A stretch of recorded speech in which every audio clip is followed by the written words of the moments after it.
Well, a few rush hour commuters got quite the surprise this morning when they headed out for work and found their cars looking like this, crushed under heavy trees.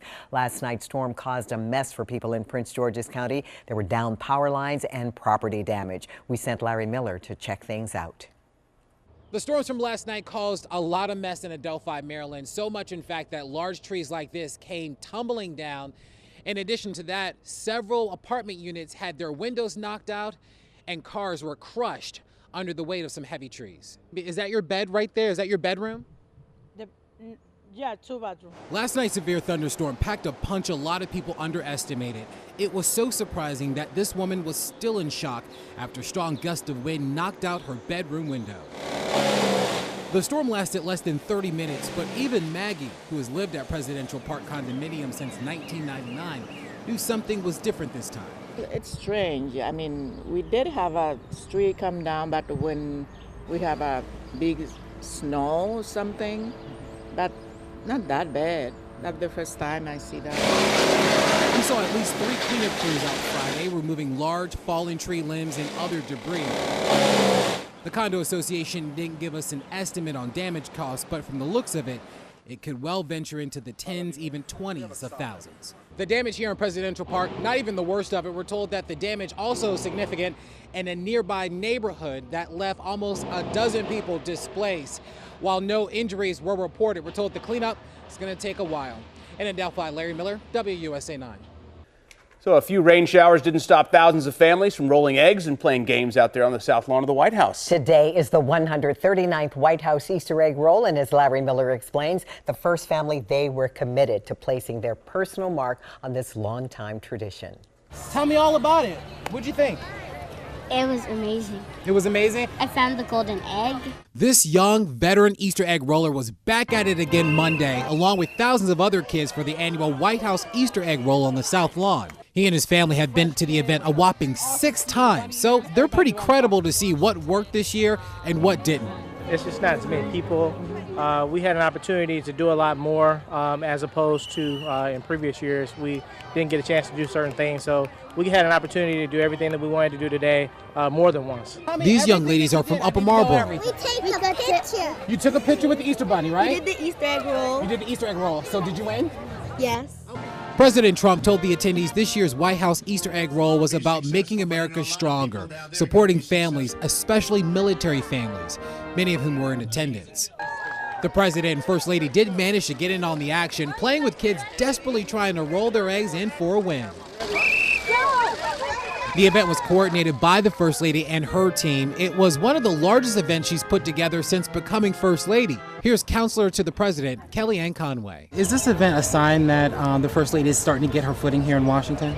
Well, she's got her footing. She's brilliant. She's gracious. She's elegant. I think the country should be very grateful that they have Melania Trump as their First Lady. While attendees and reporters noticed a smaller number of people in attendance compared to years past, what was familiar were the smiles of children enjoying their families and each other. At the White House, Larry Miller, WUSA 9. The White House estimated 21,000 people attended the Easter egg roll today, counting them as he was getting past them. Our own Adam Longo and his family. It's just a mangled mess. The lives of 6 families will be changed forever following this deadly collision involving 2 buses in Baltimore. Good afternoon and thank you for joining us. I'm Andrea Roan. Larry Miller joins us live from the crash scene in Baltimore where 6 people were killed this morning. Larry, what more have you learned?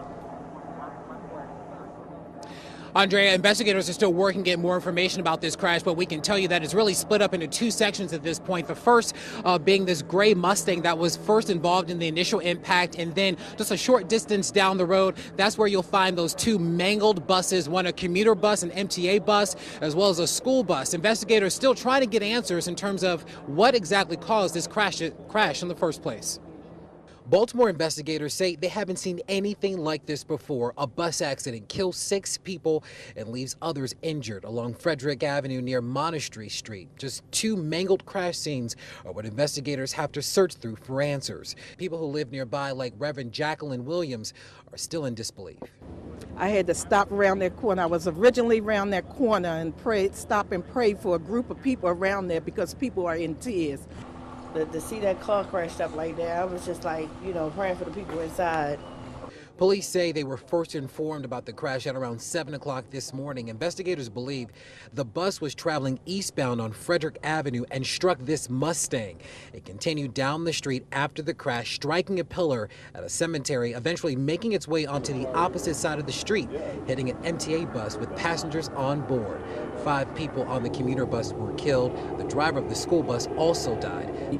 We usually walk up and down and pray for the community, pray for the people, for safe, traveling mercies and for safety for the community, only for something like this to happen.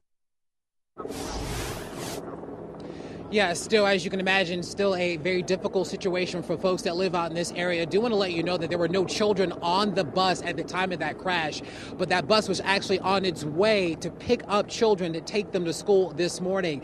Now, we're told that investigators are going to be out here throughout the afternoon, working to get more information about this crash. My colleague Scott Broom is working new angles and working to get new information, and we'll post that information on our WUSA 9 mobile app. We're live in Baltimore this afternoon. Larry Miller, WUSA 9. Larry, thank you. Hospital officials at Baltimore Shock Trauma just held a news conference together.